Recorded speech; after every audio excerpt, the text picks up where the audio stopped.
Boa tarde, pessoal. Obrigado. Obrigado pela presença de vocês hoje aqui. Muito obrigado à comissão organizadora pelo convite.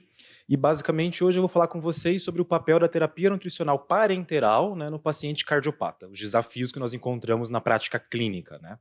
Então, até o momento, a gente entendeu que o paciente cardiopata, de modo geral, pacientes em leito de enfermaria ou de UTI, são pacientes que estão susceptíveis a estados de desnutrição, né?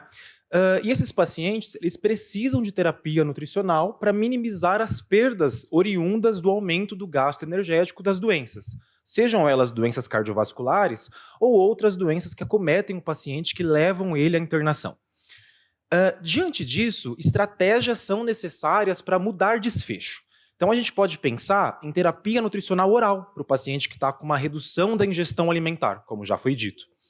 Quando essa ingestão da via oral está muito reduzida, a terapia nutricional interal pode ser uma via muito interessante para mudança de desfecho nesse paciente. Mas em alguns casos, como nós vamos ver, nem mesmo a terapia nutricional interal é o suficiente para garantir essa melhora, que é onde entra a ideia de começar uma nutrição parenteral para esses pacientes.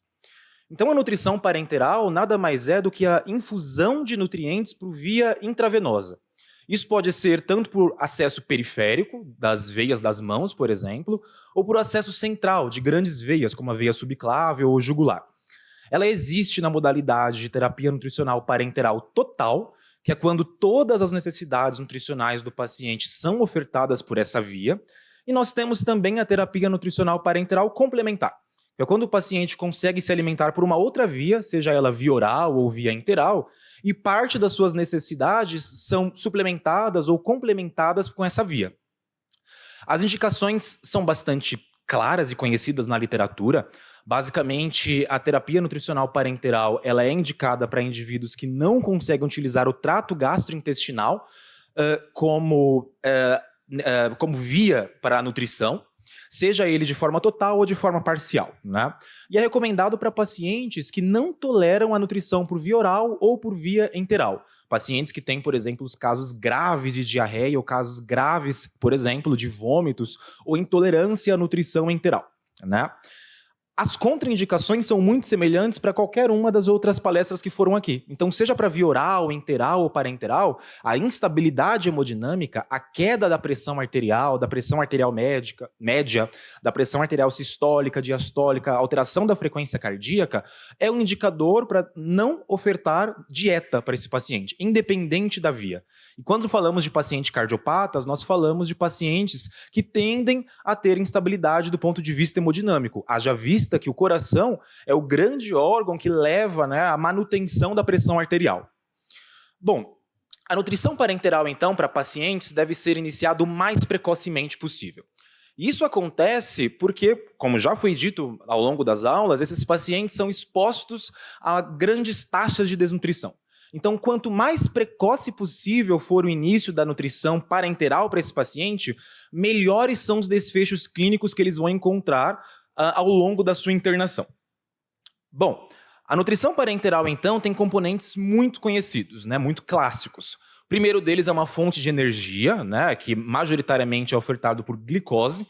E essa glicose ela existe em duas modalidades. Nós temos a glicose anidra, por exemplo, que pode ser ofertada para o paciente, ou a glicose monoidratada.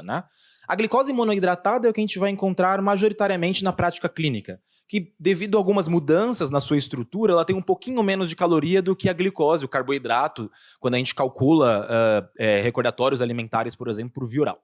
A glicose monoidratada oferta 3,4 calorias por grama, certo? E ela é extremamente importante porque diante da doença crítica, diante da internação, como a necessidade nutricional aumenta, as células, o organismo do indivíduo necessita de glicose para produzir energia. Energia essa para vencer esse estado crítico que esse indivíduo se encontra.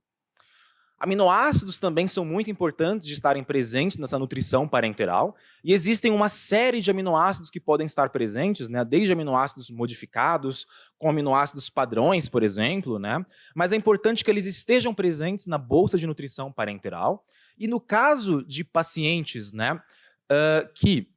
pacientes cardiopatas, a nutrição parenteral que oferta uma nutrição, né, hipercalórica, hiperproteica, é extremamente importante, novamente, para garantir a sobrevida desses indivíduos. Os lipídios também estão presentes e devem estar presentes na nutrição parenteral, né? Haja vista que, novamente, são importantes para suprir as necessidades nutricionais, tanto calóricas, né, porque são importantes para perfazer a quantidade calórica dessa bolsa de nutrição parenteral, mas também porque nós temos lipídios que são ácidos graxos essenciais, que não são produzidos pelo organismo do indivíduo e que precisam ser ofertados por alguma via, nesse caso a nutrição parenteral, para garantir a oferta mínima desses nutrientes, né? Nós temos uma série de formas de ofertar lipídios por nutrição parenteral para os indivíduos, né? Nós podemos ofertar, por exemplo, bolsas que têm somente triglicerídeos de cadeia longa, ou uma mistura de triglicerídeos de cadeia média com triglicerídeos de cadeia longa, né? Mas o que é bastante claro é a importância desses lipídios na bolsa de nutrição parenteral para esses indivíduos cardiopatas. E quando a gente olha o tipo de lipídio, é muito importante que esses lipídios não sejam somente de óleo de soja, né? A gente sabe que existem uma série de fontes de lipídios que podem ser ofertados por via endovenosa para os pacientes, e as diretrizes, elas deixam bastante claro o importante de uma mistura de lipídios. Uma mistura de lipídios à base tanto de triglicerídeos de cadeia longa, como também triglicerídeos de cadeia média e também, né, à base de óleo de peixe, com o objetivo de melhorar desfechos inflamatórios que são bastante comuns na cardiologia. Então, para reforçar isso que eu disse para vocês, eu trago esse estudo bastante interessante que comparou a sobrevida dos pacientes, né, ao longo da internação e as taxas de infecção hospitalar desses pacientes que receberam nutrição parenteral. Ele tem setinha aqui? Acho que não, né? Tem. Então, aqui, no eixo X, a gente encontra o tempo de internação hospitalar dos pacientes. No eixo Y, a taxa acumulada de infecção dos pacientes. O pontilhado são os pacientes que receberam nutrição parenteral com ácido graxo ômega 3, e o traço reto são os pacientes que receberam nutrição parenteral sem ômega 3, né? O que a gente observa aqui nas taxas acumulativas de infecção hospitalar é que os pacientes que receberam nutrição parenteral com ômega 3 tiveram menores taxas de infecção, corroborando a ideia da presença desses ácidos graxos nesses pacientes, o que é um dado bastante importante, o que reforça bastante, né, a ideia de ter ômega 3 na bolsa de nutrição parenteral para pacientes, para melhora de desfecho clínico e internação. Bom, além disso, né, a ideia de ter esses ácidos graxos ômega 3, ela consiste no conceito das enzimas, né, que todo indivíduo possui, que são as enzimas elongases e dessaturases. São as enzimas que são capazes de aumentar as cadeias de carbono dos ácidos graxos, né, as elongases, ou de aumentar as insaturações das cadeias de carbonos, né, dos ácidos graxos, que são as dessaturases. Quando a gente oferta na bolsa de nutrição parenteral majoritariamente ácidos graxos do tipo ômega 6, o que acontece é que essas enzimas elongases e dessaturases aumentam a presença de ácido graxo araquidônico. E a gente sabe que o ácido graxo araquidônico ele aumenta, por exemplo, a produção, né, de tromboxanos, de leucotrienos, de características pró-inflamatórias.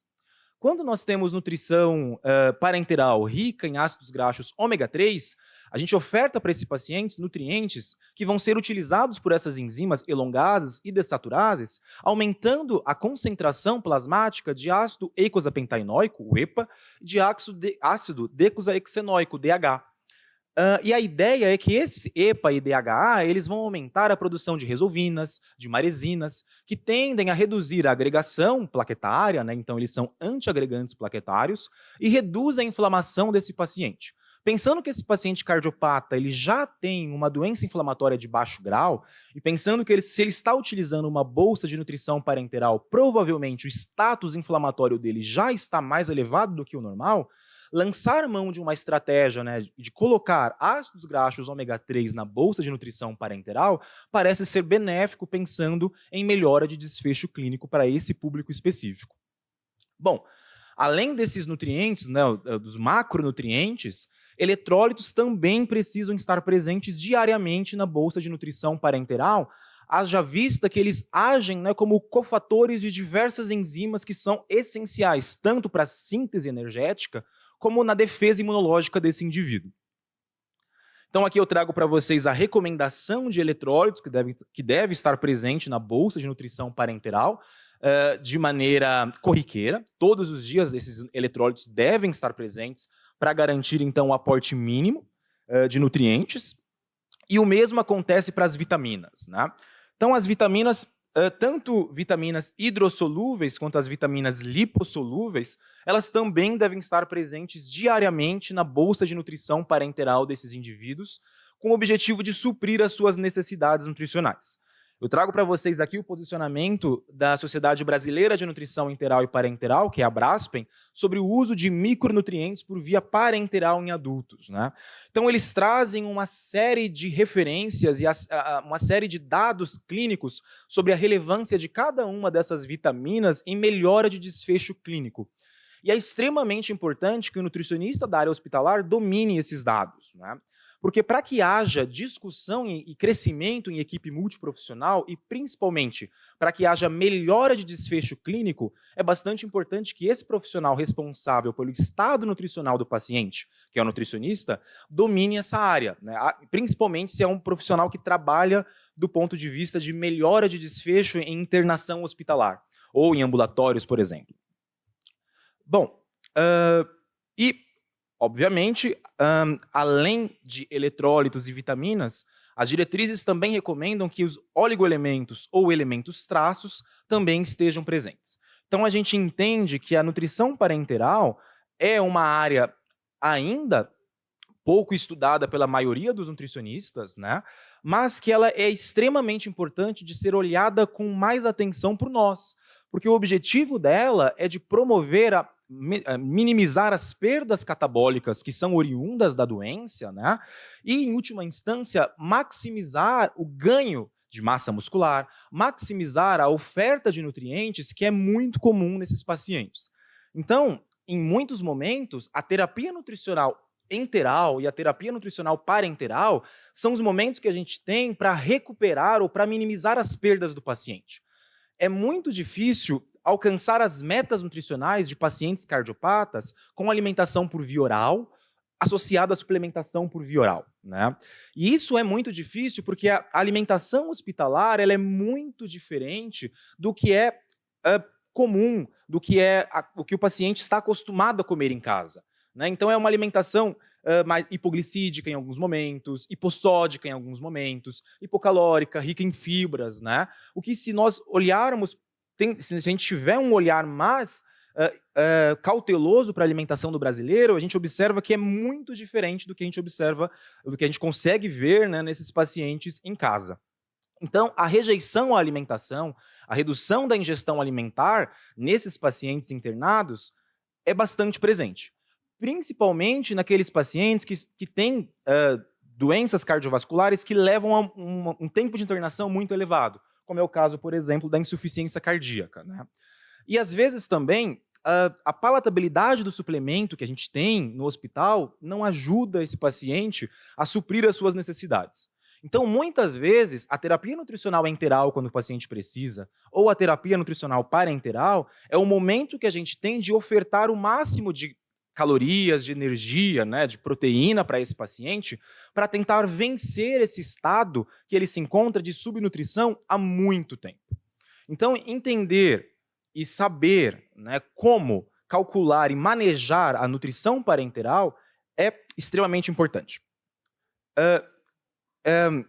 Especificamente para pacientes cardiopatas, a gente entende que quando eles estão em leito de internação, a sua capacidade de receber volume hídrico é bastante diminuído, né? O aumento de volume hídrico para esses pacientes traz uma sobrecarga cardíaca, né? Aumenta a demanda do coração. Portanto, a gente precisa, em alguns momentos, reduzir a oferta hídrica desses pacientes, né? Seja com suplementos por via oral mais hipercalóricos para reduzir o volume a ser ofertado, seja com dietas de nutrição enteral mais hipercalóricas para reduzir o volume, seja concentrando os nutrientes e reduzindo a água destilada da nutrição parenteral. Então, a gente sabe que o excesso hídrico pode trazer uma série de malefícios para vários sistemas. Então, aqui esse artigo é bastante interessante porque ele mostra os impactos da sobrecarga hídrica tanto no sistema respiratório, hepático, gastrointestinal, abdominal e também no sistema cardiovascular. Portanto, fazer com que essa nutrição parenteral entregue a quantidade de nutrientes necessárias para esse paciente, sem sobrecarregar o coração com uma oferta hídrica excessiva, é um grande desafio que nós temos na prática clínica, diariamente, com esse tipo de paciente, né? Então, indo de encontro com as outras palestrantes, a recomendação nutricional para esse paciente segue as diretrizes da ESPEN, da BRASPEN, da ASPEN, né, que já foi discutido. O ponto é sempre, o máximo possível, suprir as necessidades nutricionais desse paciente. Nem a mais, porque o excesso de nutrientes pode causar a hiperalimentação e o overfeeding, que trazem desfechos negativos para esse paciente, e nem a menos. A hiponutrição nesses pacientes pode aumentar tanto a desnutrição intra-hospitalar, que já é bastante prevalente, como os desfechos negativos, como aumentar o risco para lesão por pressão, infecção hospitalar, tempo de internação hospitalar prolongado e, em última instância, aumentando as taxas de mortalidade. A oferta proteica também segue as recomendações da Sociedade Europeia, a ESPEN, a americana, a ASPEN, a brasileira, a BRASPEN, e vejam que, de modo geral, é uma dieta hiperproteica para esses pacientes, seja por via oral, por via enteral e, claramente, por via parenteral.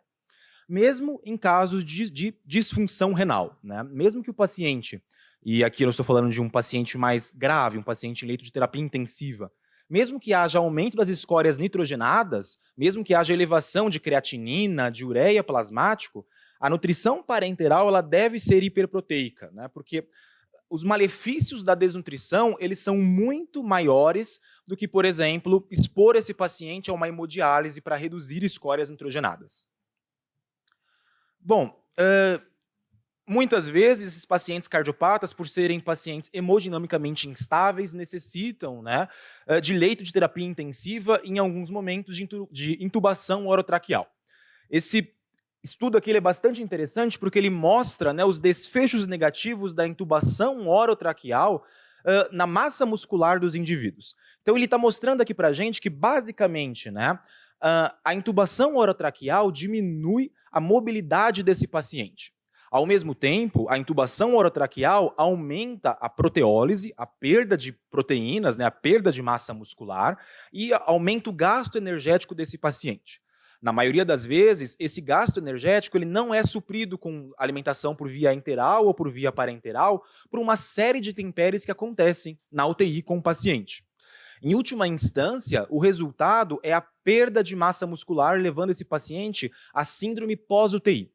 Consequentemente, essa síndrome pós-UTI expõe o paciente a mais fragilidade, a mais chances de mortalidade intra-hospitalar, a mais chances de mortalidade pós-hospital e uma diminuição da capacidade de recuperação desse paciente até 6 meses após a alta hospitalar. Portanto, é papel do nutricionista garantir a terapia nutricional adequada para esse paciente para minimizar esses desfechos negativos que são altamente prevalentes na internação hospitalar. Eu deixo aqui para vocês, então, um exemplo, por exemplo, de uma bolsa de nutrição parenteral para um paciente cardiopata hemodinamicamente instável, né, e com uma sobrecarga hídrica. Então, vejam aqui, né, que a ideia que foi calculado para esse paciente é uma bolsa de uma dieta hipercalórica, hiperproteica, né, normoglicídica, com a recomendação adequada de sódio, de potássio, né, através de cloreto de sódio, cloreto de potássio, de cálcio, de magnésio, a presença do polivitamínico, que deve estar sempre presente, assim como dos oligoelementos, e, como eu falei com vocês, né, a sobrecarga hídrica faz com que seja muito difícil a oferta, né, de água ou outros componentes, né, por via parenteral ou por via enteral. Então, aqui nesse caso, esse paciente ele não teve o acréscimo de água destilada na nutrição parenteral com o objetivo de reduzir a sobrecarga cardíaca, né? Bom, independente da via que o paciente esteja utilizando para a nutrição, seja a via oral, a via enteral ou a via parenteral, nós estamos lidando com pessoas, né? E o fato de lidar com pessoas faz com que nós tenhamos a necessidade de sempre fazer o nosso melhor, porque esse indivíduo ele é o amor da vida de alguém. Então a gente precisa investir o máximo nele para que ele consiga voltar o melhor possível para os seus amados. Eu deixo aqui, então, os meus contatos, né? Tanto o meu e-mail institucional quanto o meu Instagram, para quem quiser entrar em contato ou tirar alguma dúvida. E, novamente, agradeço imensamente a oportunidade de estar aqui hoje. Obrigado.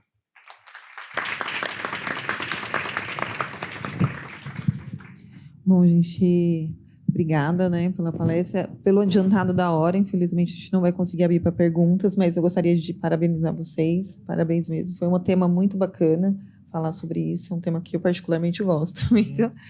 Então agradeço a todos, né? E damos continuidade.